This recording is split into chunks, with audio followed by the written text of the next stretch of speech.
So silly.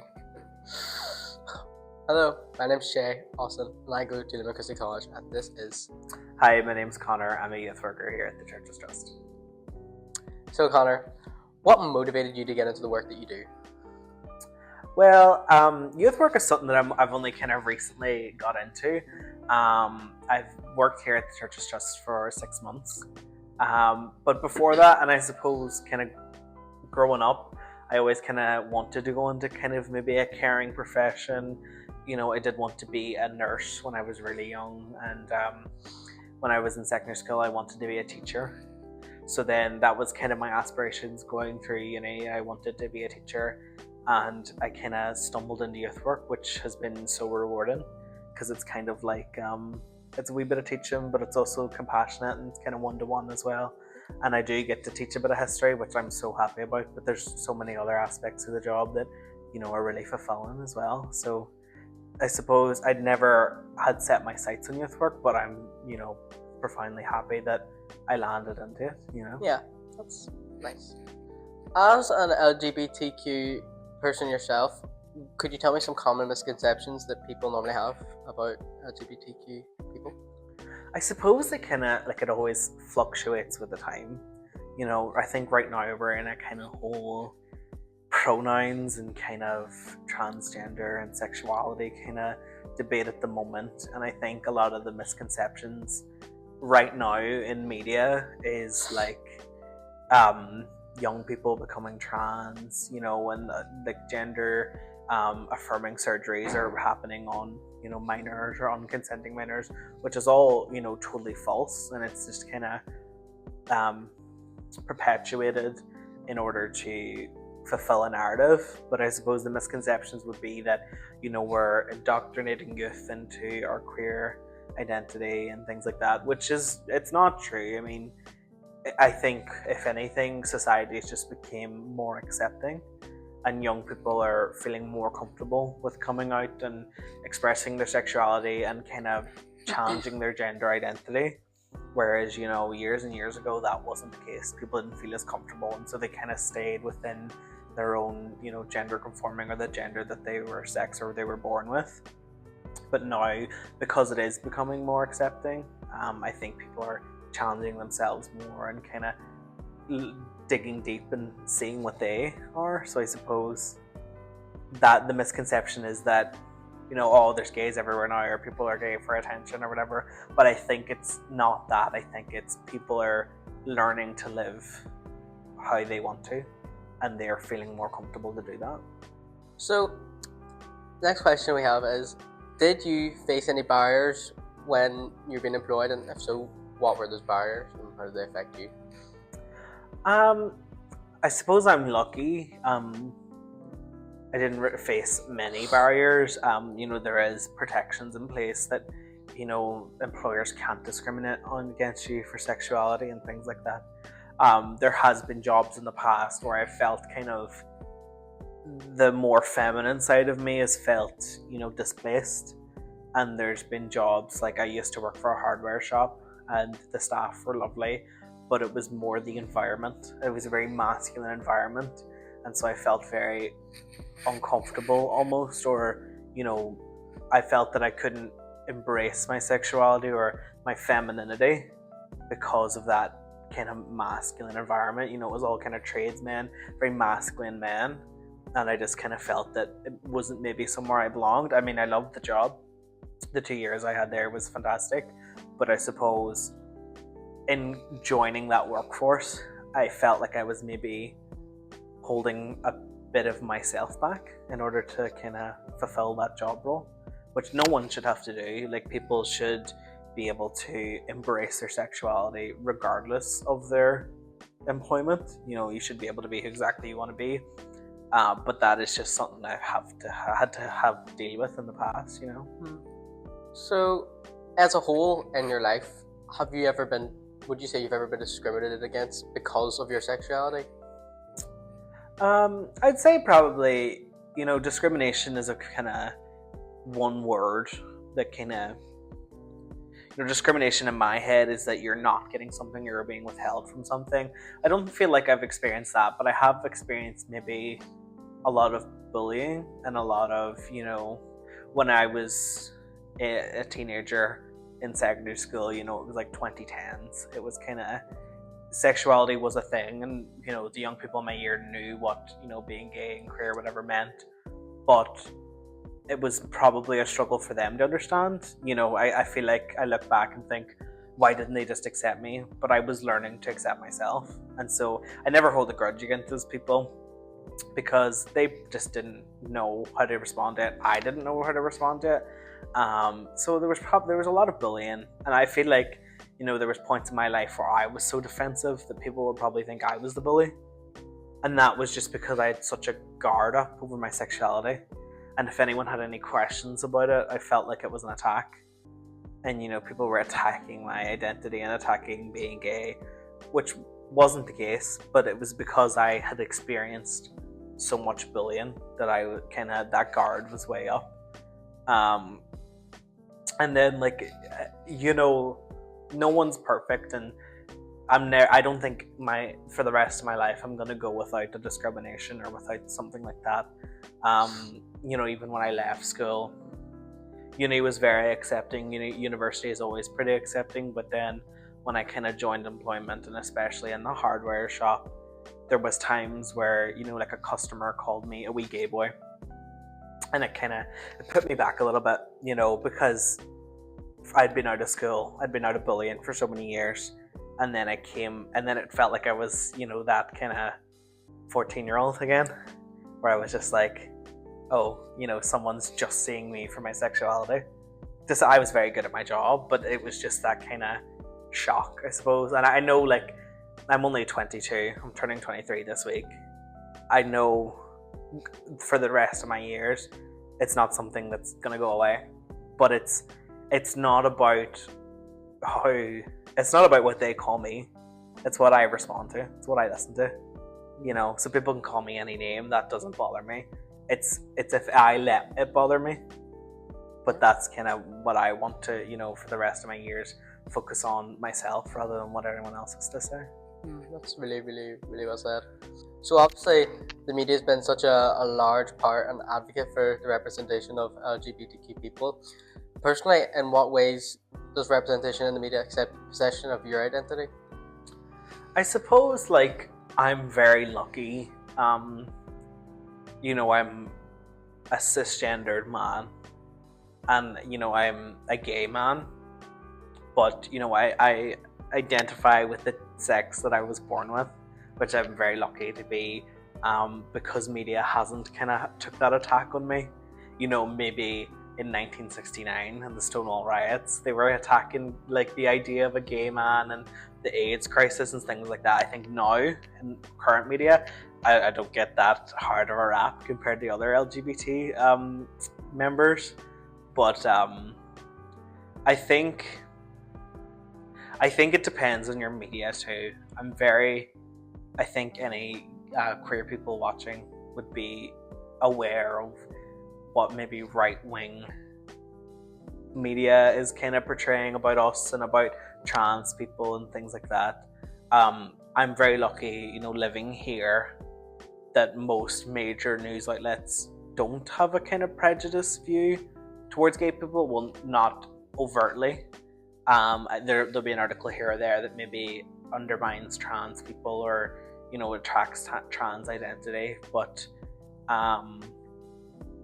I think it hurts our message almost. The people fighting for equality, the people fighting for rights.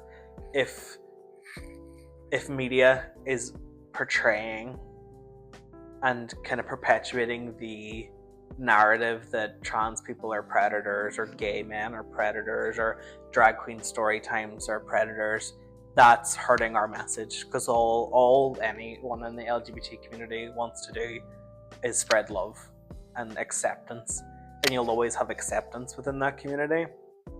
But the way that media has made us look sinister or things like that, it has kind of hurt our fight and hurt our identity, because it's not true, and it's just kind of we only want to be accepted at the end of the day. I don't want to force myself into a situation where I'm not welcome. but I do want to feel accepted, you know. And if media is hurting that, then there's a big problem with media, isn't there? So obviously a very universal experience for LGBTQ people would be an impact on their family. Did being a member of the community impact your relationship with your family? No, I think I'm very lucky that so I came out to my parents when I was 19. It was the summer I moved home from university, and I had knew that I was gay from, you know, as long as I can remember. And I came out to, you know, other students and teachers in school. But all queer people know that coming out to your friends is a lot easier than coming out to your parents. And I think, you know, it was kind of at a breaking point for me when I came out, where it was, well, if I don't come out now, I never will. And so that was a whole kind of crying moment and very emotional moment with me and my parents. Of course they knew, you know, like it was, it's very clockable. It's very, you know, people, you know, it's, I'm not hiding it from anyone. Yep. They knew, obviously. And my dad said something lovely, which was like, you know, I always knew, but everything I read said you need to do it in your own time. And I was kind of really grateful for that. And like, fortunately, my mom was very accepting of it as well. She's an ally, as you would say. But yeah. No, my family, my family were perfect. The first person I told in my family was my older sister, Ellen, just through text. It was a very casual thing. And I told my other sister, Ashlyn, in person. And it's a very build-up thing, and with your family it's a lot different. You know, you can tell a friend willy-nilly, but with your family it is like a big moment in your life. It's like the pinnacle, or the apex of it, or whatever. So it's a very tough thing to do, but I'm so glad that it went well. And I think that's a huge worry, I think, too. Like, I knew my mum was accepting her best friend as a gay man, but it always just feels a wee bit different when it is your family. So, you know, for anyone listening, or anyone that's been through this, you know, in yourself, with your family it is harder. But, you know, it can be so rewarding as well to kind of live authentically yourself with your family. Yeah, that's nice. How did your sexuality affect romance in your romantic life when you were younger? Like a teenager? Yeah, because I'm not gonna have much romantic life in like primary school. Yeah, well, obviously, but so yeah, I would say early teenage years, early to late. No, not like early, school, mid to late. like secondary school. Secondary school. Okay. I think I went to school in Buncrana, school where Columba Mercy, and it was a kind of a very. It was a school on the smaller side. I think there was about maybe 80 of us, 90 of us in my final year in school, so we all knew each other very well. I think romance for gay people is very difficult in secondary school. There's there's people that I went to school with that have now come out, but I wouldn't have known that they were gay in secondary school, or maybe they didn't even know. You know, it's a very kind of, it is a time of self-discovery. So, you know, any romance, like I didn't really have any romance or anything like that. I didn't have any, 10 things I hate about you, school romance, or 500 Days of Summer.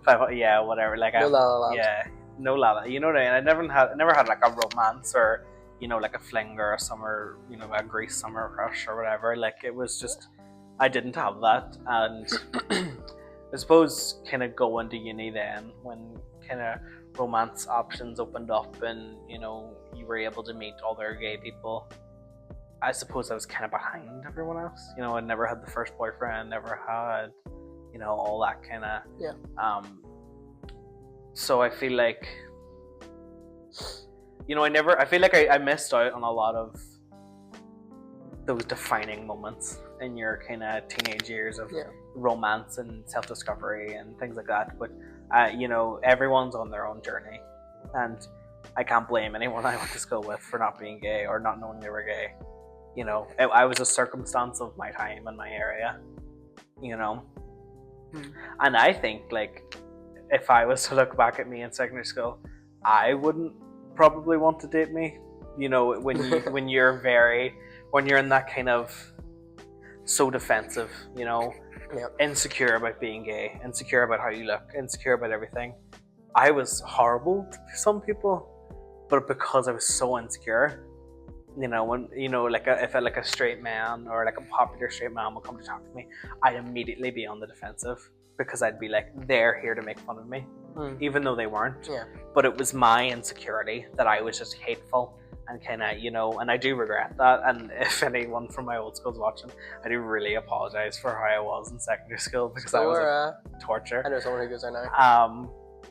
I was horrible to a lot of reasons. I do apologize, but it just came from a place of insecurity, and you know, I was really upset with, you know, upset being growing up gay and, you know, not having any gay relationships and not liking how I looked. Like, it was all kind of manifested into like a really dark place, and so I feel like teenage years and romance and teenage years plus being gay just doesn't really work together. I mean, back in my day, obviously, or, you know, we're a good few years on from that now, but Angst. yeah, angst.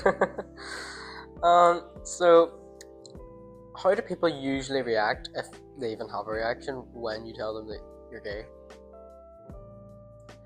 I think every gay person kind of gets two reactions, which is, yeah, I knew, you know, or like, oh, I was aware, or that, or like, and then you kind of get the other one, which is, I suppose it's like a straight person trying really hard to be accepting.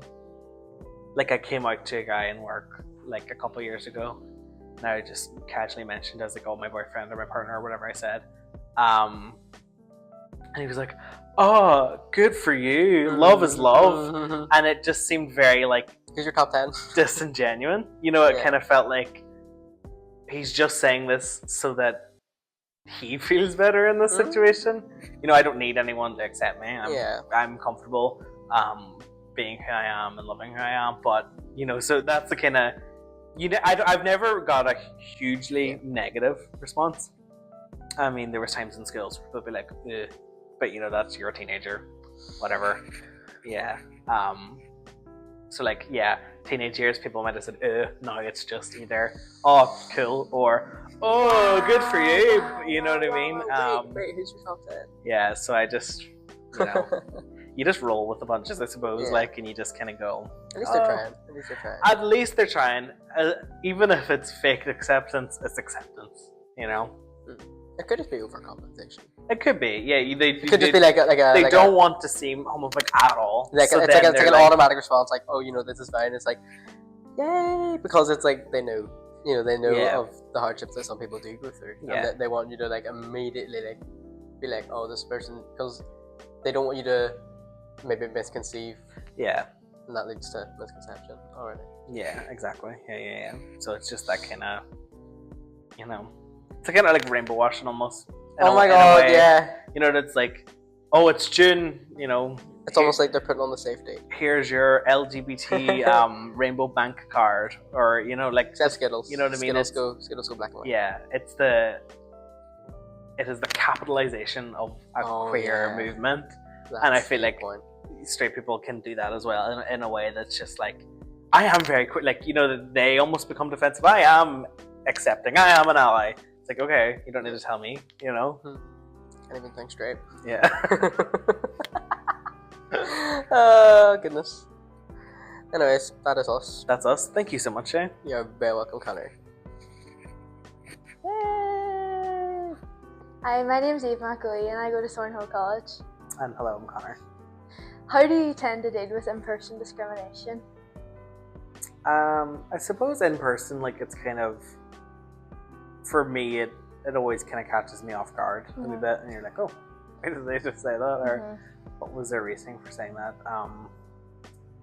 I think in the past, you know, if it's been, you know, like in a retail setting, at like work, I suppose the thing I just do is ignore it. Yeah. Try and get the customer or whoever said it out as fast as possible, and then I could say, you know, to my boss, you know, such and such, like a customer just said this to me, do you mind if I go relax for 5 minutes or take Yeah. a chill, you know, because you don't want it to affect your day. Yeah. I think it's really important that if you do experience it, you find a safe way to kind of move away from it, move past it, give yourself, you know, a few minutes to collect yourself, process it, and then, you know, get back out there, especially in like fast-paced work environments. Yeah. Totally. And then, like, you know, it is important every so often for yourself just to have a wee, I call it like a wee head clear out, where you're like, that's still on my mind, right? Let me process that a wee bit more. Let me think about that a wee bit more. Come to terms with it, and then, you know, work through it. Yeah. But I suppose in person, the main thing is just making sure that you're safe and that you're safe to, you know, move on or go somewhere else. Yeah. You know, you don't want to, if there is red flags or if something has happened, you don't want to keep yourself in that situation. Yeah. So for me, like, a lot of my discrimination or, you know, whatever has been said towards me has been in work from customers, never from staff. But, you know, so it's all about getting them out.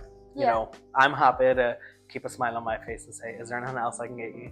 But you get them out then as fast as possible, you know, so you can kind of protect yourself and, like, emotionally or whatever, and then you can kind of process it in your own time as well. So I suppose that's how I would deal with it, like, you know. And then I think in school, you know, it was very much, if it was bullying at school or anything, it was more just, okay, well, move away from that person. Yeah. Don't talk to that person, you know what I mean? Yeah. And you know what, like, it is very difficult when you're trapped in a school with them, I suppose, all day. But, you know, it is just important to, you know, deal with it in your own time, but just get away or get to safety, or, you know, move yourself on to a point where you can continue your day without it ruining your day, I suppose. So Yeah. And what would you say the public or the council could do to improve situations like that? I suppose it's like any matter, you know. It is support, public support.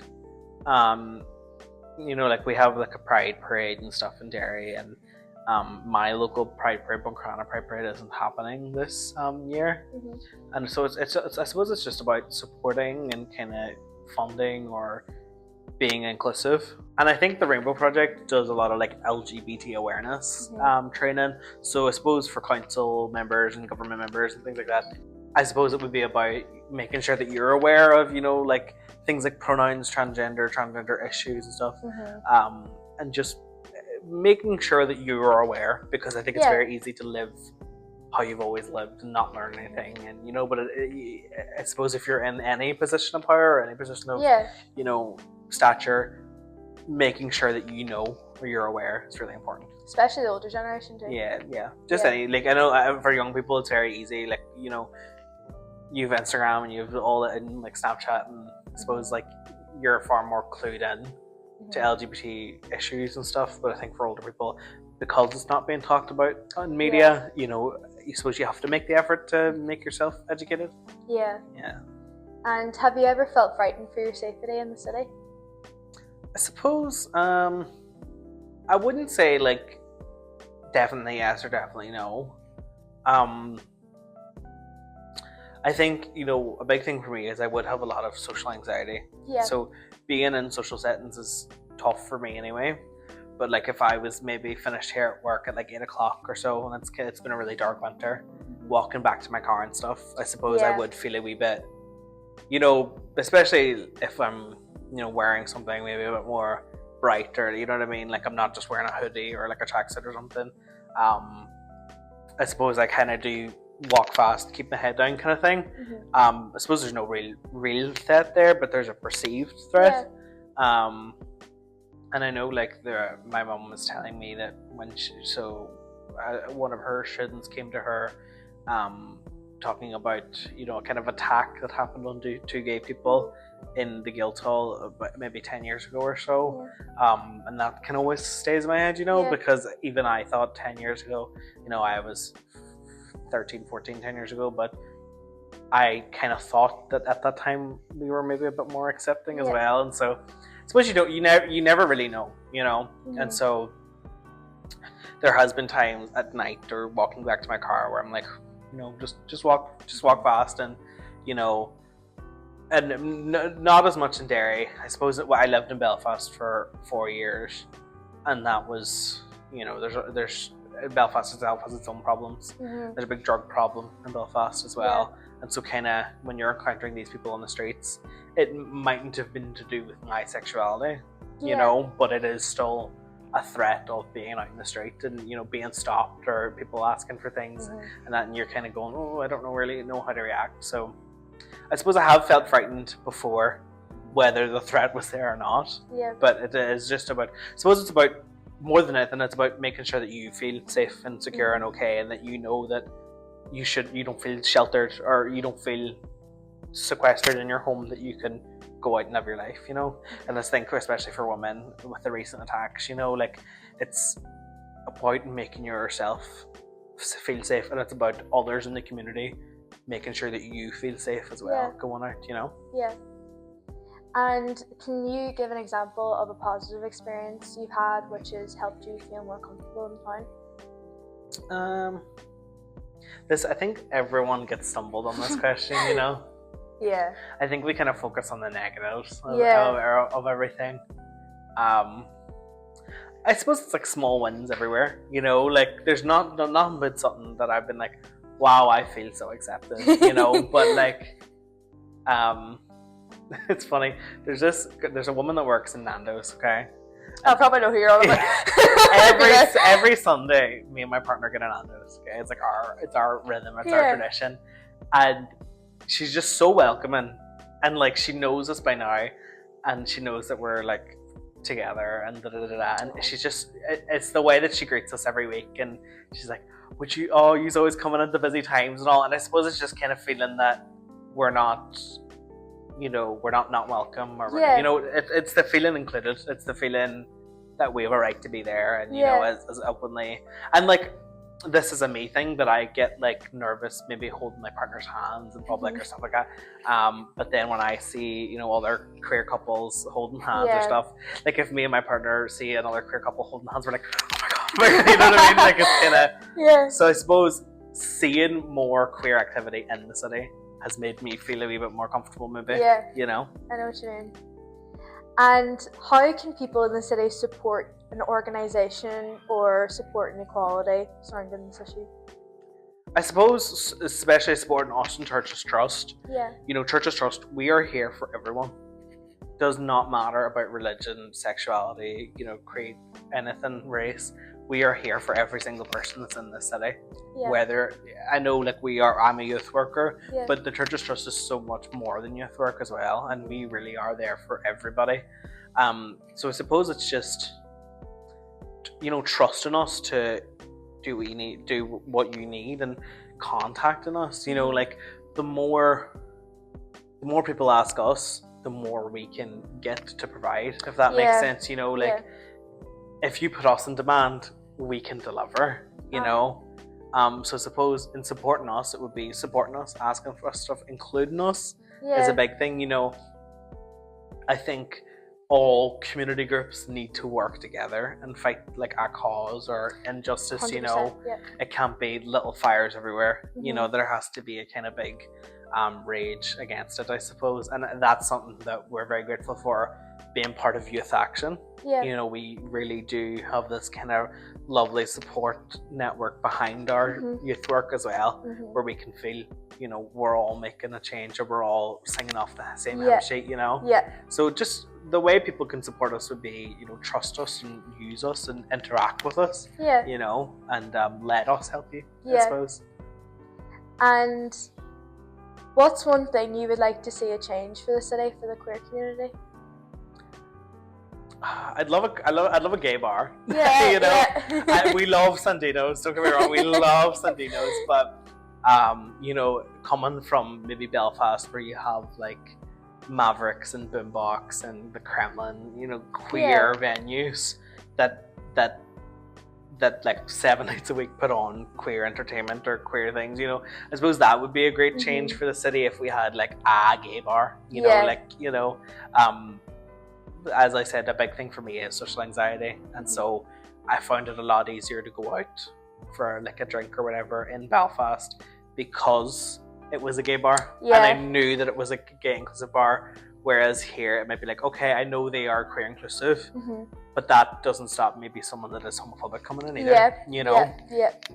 And I suppose bars in Derry, especially, even not being gay bars or queer exclusive bars, you know, in your policy, you need to be tackling this as well. I suppose it's everyone needs to fight against homophobia. You know, no slurs, no nothing in any of the bars would make queer people feel a lot more comfortable, I suppose. I agree. And how do you think young people can bring about positive changes in the city? I think young people are so educated and they're so on top of the next big issue and they're so well educated, they know what's going on. So young people, I think my challenge to them, or what I'd want them to do, is educate maybe the older generation. Yeah. Let the older generation know why this is and how it is. Like, I know myself, in anyone I'm talking to, you're always kind of explaining the new thing or why that is the way it is, or blah blah blah blah blah. So young people, I think going forward and now, you need to step up and make your voice known. Yeah. And educate those around you. Really, you know, push your point home, because young people have a voice that's not often listened to. And I think, you know, and that's what we want to do, is make young people heard.